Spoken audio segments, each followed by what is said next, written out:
ആകാശവാണി. നമസ്കാരം. പ്രാദേശിക വാർത്തകൾ വായിക്കുന്നത് അബ്ദുൽ കബീർ. പ്രധാന വാർത്തകൾ.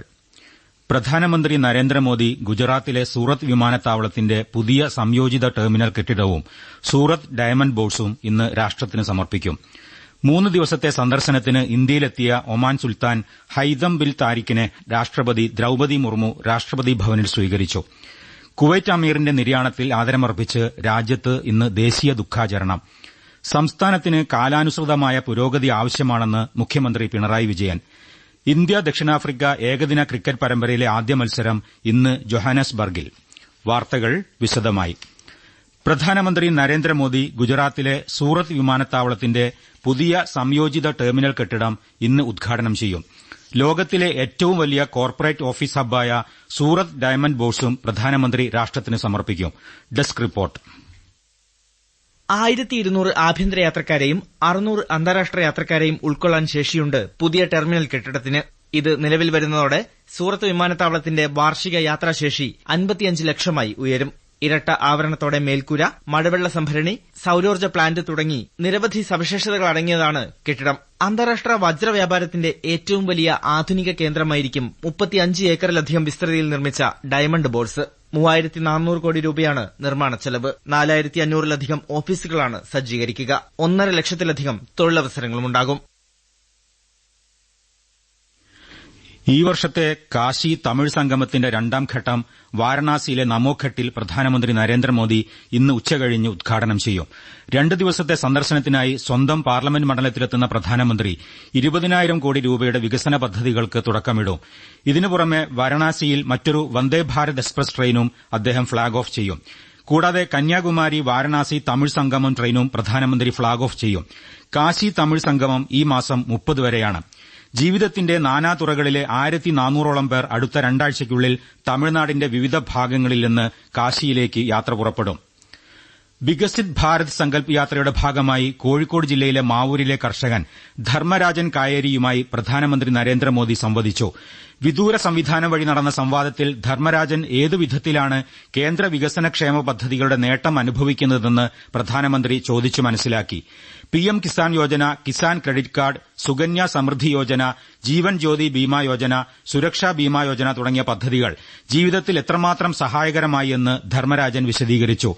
ഉയർന്ന പലിശയ്ക്ക് പണം കടം വാങ്ങി കൃഷി ചെയ്തിരുന്ന താൻ ഇപ്പോൾ കേന്ദ്ര വികസന ക്ഷേമ പദ്ധതികൾ കൊണ്ട് കടമില്ലാതെ കൃഷി ചെയ്യുന്നുവെന്ന് അദ്ദേഹം പ്രധാനമന്ത്രിയെ അറിയിച്ചു.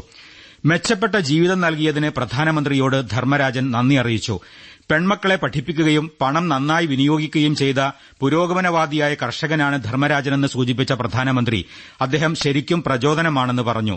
കഴിഞ്ഞ 3 ആഴ്ചകളായി നടന്നുവരുന്ന സംവാദത്തിൽ ആദ്യമായാണ് കേരളത്തിലെ ഗുണഭോക്താവ് പ്രധാനമന്ത്രിയുമായി സംവദിക്കുന്നത്. സാമ്പത്തികമായി പിന്നാക്കം നിൽക്കുന്ന ഗുണഭോക്താക്കൾക്ക് സൌജന്യ ഉജ്ജ്വല പാചകവാതക കണക്ഷൻ നൽകി.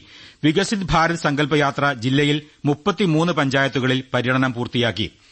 വികസിത് ഭാരത് സങ്കൽപ് യാത്രയുടെ ഭാഗമായി പ്രധാനമന്ത്രിയോട് സംസാരിക്കാൻ സാധിച്ചത് മഹാഭാഗ്യമാണെന്ന് മാവൂരിലെ കർഷകനായ ധർമ്മരാജൻ കായേരി ആകാശവാണിയോട് പറഞ്ഞു. വികസിത ഭാരത യാത്രയുടെ ഭാഗമായിട്ട് പരിപാടിയിൽ പങ്കെടുക്കാനും പ്രധാനമന്ത്രിയോട് ഓൺലൈനായിട്ട് സംസാരിക്കാൻ കഴിഞ്ഞത് എന്നെ പോലുള്ള ഒരു സാധാരണ കർഷകനെ സംബന്ധിച്ചിടത്തോളം മഹാഭാഗ്യമാണ്. ഈ ഒരു അവസരം എന്ന് പറഞ്ഞത് ജീവിതത്തിൽ നമുക്ക് മറക്കാൻ കഴിയില്ല. പ്രധാനമന്ത്രിന്റെ 2 ഇൻഷുറൻസ് പദ്ധതി അതിൽ ഞാൻ അംഗമാണ്. സുകന്യ സമൃദ്ധി യോജന എന്റെ ചെറിയ മോളെ പേരിൽ ഞാൻ ചേർന്നിട്ടുണ്ട്. പിഎം കിസാന് നല്ലൊരു ഉപകാരമാണ് എന്നെ പോലത്തെ കർഷകർക്ക്. അതുപോലെ തന്നെ KCC ലോണ് ഇപ്പൊ കൃത്യമായിട്ട് അടച്ച് മുന്നോട്ട് പോകുന്ന ഒരു കർഷകനെ സംബന്ധിച്ചിടത്തോളം 4% പലിശയാണ് ഈ ലോണിന് വരിക. കർഷകന് നല്ലൊരു മുതൽക്കൂട്ടാണ്.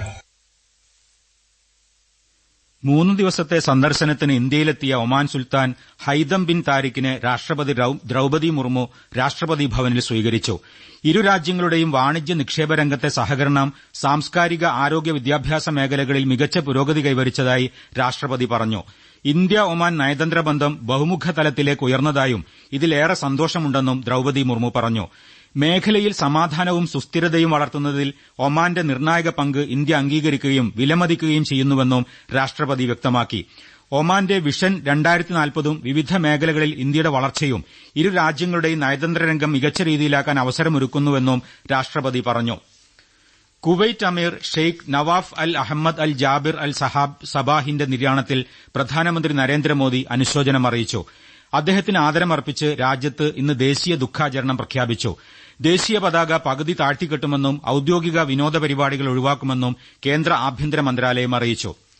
സംസ്ഥാനത്തിന് കാലാനുസൃതമായ പുരോഗതി ആവശ്യമുണ്ടെന്നും അതിന്റെ ആശയരൂപീകരണമാണ് നവകേരള സദസ്സിലൂടെ ലക്ഷ്യം വെക്കുന്നതെന്നും മുഖ്യമന്ത്രി പിണറായി വിജയൻ പറഞ്ഞു. പത്തനംതിട്ട ജില്ലയിലെ നവകേരള സദസ്സിനെ തിരുവല്ലയിൽ അഭിസംബോധന ചെയ്യുകയായിരുന്നു അദ്ദേഹം. സംസ്ഥാനം നേരിടുന്ന സാമ്പത്തിക പ്രശ്നം സാധാരണമല്ലെന്നും കേരളത്തിന്റെ തനത് വരുമാനം 41% വർദ്ധിച്ചതായും മുഖ്യമന്ത്രി പറഞ്ഞു. എന്നാൽ ഈ വരുമാനം കൊണ്ട് മാത്രം മുന്നോട്ടു പോകാൻ കഴിയില്ലെന്നും കേന്ദ്രവിഹിതവും കടമെടുപ്പിലൂടെ ലഭിക്കുന്ന വരുമാനവും ആവശ്യമാണെന്നും അദ്ദേഹം പറഞ്ഞു. ഇന്ന് നവകേരള സദസ്സ് രാവിലെ ആറന്മുള മണ്ഡലത്തിലാണ്. ഉച്ചകഴിഞ്ഞ് റാന്നി മണ്ഡലത്തിലും വൈകിട്ട് അടൂരിലും സദസ്സ് സംഘടിപ്പിച്ചിട്ടുണ്ട്. ജില്ലയിലെ പരിപാടിക്ക് ശേഷം മുഖ്യമന്ത്രിയും മന്ത്രിമാരും കൊട്ടാരക്കരയിലേക്ക് പോകും. എസ്എഫ്ഐ പ്രതിഷേധത്തിനിടെ ഗവർണർ ആരിഫ് മുഹമ്മദ് ഖാൻ ഇന്നലെ വൈകിട്ട് കാലിക്കറ്റ് സർവകലാശാല ഗസ്റ്റ് ഹൌസിലെത്തി. ഗവർണറുടെ സുരക്ഷയ്ക്കായി വൻ സുരക്ഷാ സന്നാഹമാണ് ക്യാമ്പസിൽ ഒരുക്കിയത്. സമരക്കാരെ പോലീസ് അറസ്റ്റ് ചെയ്തു നീക്കി. ഗവർണറെ സംസ്ഥാനത്തെ ഒരു ക്യാമ്പസിലും കാലുകുത്താൻ അനുവദിക്കില്ലെന്ന എസ്എഫ്ഐയുടെ പ്രഖ്യാപനത്തിനിടെയാണ് ഗവർണർ 2 ദിവസത്തെ താമസത്തിനായി യൂണിവേഴ്സിറ്റി ഗസ്റ്റ് ഹൌസിലെത്തിയത്. കേൾക്കുന്നത് പ്രാദേശിക വാർത്തകൾ. കേന്ദ്ര ഗവൺമെന്റ് പദ്ധതികൾ ജനങ്ങളിലേക്ക് എത്തിക്കുന്നതിന് സംഘടിപ്പിച്ച വികസിത് ഭാരത് സങ്കല്പയാത്ര കണ്ണൂർ ജില്ലയിലെ കല്യാശ്ശേരി, പാപ്പിനിശ്ശേരി പഞ്ചായത്തുകളിൽ പര്യടനം പൂർത്തിയാക്കി. ഇന്ന് അഴീക്കോട്, വളപട്ടണം പഞ്ചായത്തുകളിൽ യാത്ര പര്യടനം നടത്തും. രാവിലെ അഴീക്കോട് വൻകുളത്ത് വയലിലെ പഞ്ചായത്ത് ഗ്രൌണ്ടിലും ഉച്ചകഴിഞ്ഞ് വളപട്ടണം പഞ്ചായത്ത് ഓഫീസിന് സമീപവും യാത്ര എത്തിച്ചേരും. യാത്രയുടെ ആലപ്പുഴ പര്യടനവും തുടരുന്നു. എറണാകുളം ജില്ലയിൽ വികസിത് ഭാരത് സങ്കല്പ യാത്രയ്ക്ക് പള്ളുരുത്തിയിൽ തുടക്കമായി. ചടങ്ങ് Indian Oil Corporation chief general manager R Rajendran ഉദ്ഘാടനം ചെയ്തു. ജില്ലയിലെ പൈങ്ങോട്ടൂർ, പോത്താനിക്കാട് ഗ്രാമപഞ്ചായത്തുകളിലും വികസിത് ഭാരത് സങ്കല്പ യാത്ര ഇന്നലെ പര്യടനം നടത്തി. സംസ്ഥാനത്ത് കോവിഡ് ഉപവകഭേദം JN1 കണ്ടെത്തിയതായി കേന്ദ്ര ആരോഗ്യ മന്ത്രാലയം അറിയിച്ചു. ഇന്ത്യൻ സാർസ്-കോവ് ജനോമിക്സ് കൺസോർഷ്യത്തിന്റെ നിരീക്ഷണ പ്രവർത്തനങ്ങളുടെ ഭാഗമായാണ് വകഭേദം കണ്ടെത്തിയത്. കഴിഞ്ഞ മാസം കണ്ടെത്തിയ കോവിഡ് പോസിറ്റീവ് സാമ്പിളിൽ നടത്തിയ തുടർ പരിശോധനയിലാണ് പുതിയ വകഭേദം സ്ഥിരീകരിച്ചത്. ഉന്നത വിദ്യാഭ്യാസത്തിനായി വിദ്യാർത്ഥികൾ കൂട്ടത്തോടെ കേരളം വിടുന്നതിനെക്കുറിച്ച് പഠനം നടത്തണമെന്ന് പ്രതിപക്ഷ നേതാവ് VD സതീശൻ ആവശ്യപ്പെട്ടു. Kerala private college teachers association സംസ്ഥാന നേതൃസംഗമം കണ്ണൂരിൽ ഉദ്ഘാടനം ചെയ്യുകയായിരുന്നു അദ്ദേഹം. കേന്ദ്ര ഗവൺമെന്റ് പട്ടികജാതി ക്ഷേമത്തിന് നൽകുന്ന ഫണ്ട് സംസ്ഥാന ഗവൺമെന്റ് വകമാറ്റി ചെലവഴിക്കുകയാണെന്ന് BJP പട്ടികജാതി മോർച്ച അഖിലേന്ത്യാ സെക്രട്ടറി മഹന്ത് ശംഭുനാഥ് ടുണ്ഡ്യ ആരോപിച്ചു. BJP പട്ടികജാതി മോർച്ച സംസ്ഥാന നേതൃയോഗം കൊച്ചിയിൽ വെർച്വലായി ഉദ്ഘാടനം ചെയ്യുകയായിരുന്നു അദ്ദേഹം. പാർലമെന്റിലെ സുരക്ഷാ പിഴവുമായി ബന്ധപ്പെട്ട് കോൺഗ്രസ് തരം താഴ്ന്ന രാഷ്ട്രീയം കളിക്കുകയാണെന്ന് BJP ആരോപിച്ചു.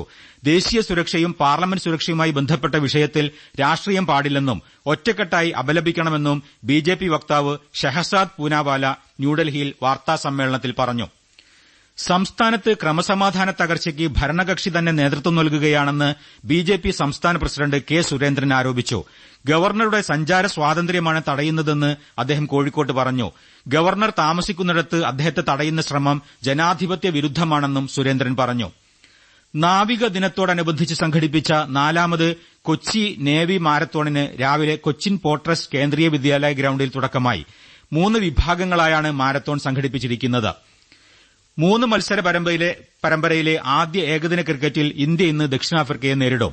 ജോഹന്നാസ്ബർഗിലെ ന്യൂ വാണ്ടറേഴ്സിൽ ഉച്ചയ്ക്ക് 1:30 മത്സരം. രോഹിത് ശർമ്മയുടെ അഭാവത്തിൽ KL രാഹുലാണ് ഇന്ത്യൻ ടീമിനെ നയിക്കുന്നത്. എയ്ഡൻ മാർക്രാമിന്റെ നേതൃത്വത്തിലാണ് ദക്ഷിണാഫ്രിക്കൻ ടീം കളിക്കുന്നത്. ഏകദിന ലോകകപ്പ് ഫൈനൽ തോൽവിക്ക് ശേഷം ഇന്ത്യയുടെ ആദ്യ ഏകദിന മത്സരമാണ് ഇന്നത്തേത്. കാഴ്ചപരിമിതരുടെ നാഗേഷ് ട്രോഫി ക്രിക്കറ്റ് ദേശീയ ടൂർണമെന്റിന്റെ ഔപചാരിക ഉദ്ഘാടനം വൈകിട്ട് തൃപ്പൂണിത്തുറ പാലസ് ഓവൽ ഗ്രൌണ്ടിൽ നടക്കും. നാളെ മുതൽ ഈ മാസം 22 വരെയാണ് മത്സരങ്ങൾ. രാജ്കോട്ടിൽ വിജയ് ഹസാരെ ട്രോഫി ഏകദിന ക്രിക്കറ്റിൽ ഹരിയാന ജേതാക്കളായി. ഫൈനലിൽ രാജസ്ഥാനെ 30 റൺസിനാണ് തോൽപ്പിച്ചത്. പ്രധാന വാർത്തകൾ വീണ്ടും. പ്രധാനമന്ത്രി നരേന്ദ്രമോദി ഗുജറാത്തിലെ സൂറത്ത് വിമാനത്താവളത്തിന്റെ പുതിയ സംയോജിത ടെർമിനൽ കെട്ടിടവും സൂറത്ത് ഡയമണ്ട് ബോർഡ്സും ഇന്ന് രാഷ്ട്രത്തിന് സമർപ്പിക്കും. 3 ദിവസത്തെ സന്ദർശനത്തിന് ഇന്ത്യയിലെത്തിയ ഒമാൻ സുൽത്താൻ ഹൈത്തം ബിൻ താരിഖിനെ രാഷ്ട്രപതി ദ്രൌപദി മുർമു രാഷ്ട്രപതി ഭവനിൽ സ്വീകരിച്ചു. കുവൈറ്റ് അമീറിന്റെ നിര്യാണത്തിൽ ആദരമർപ്പിച്ച് രാജ്യത്ത് ഇന്ന് ദേശീയ ദുഃഖാചരണം. സംസ്ഥാനത്തിന് കാലാനുസൃതമായ പുരോഗതി ആവശ്യമാണെന്ന് മുഖ്യമന്ത്രി പിണറായി വിജയൻ. ഇന്ത്യ ദക്ഷിണാഫ്രിക്ക ഏകദിന ക്രിക്കറ്റ് പരമ്പരയിലെ ആദ്യ മത്സരം ഇന്ന് ജോഹാനസ്ബർഗിൽ. പ്രാദേശിക വാർത്തകൾ കഴിഞ്ഞു.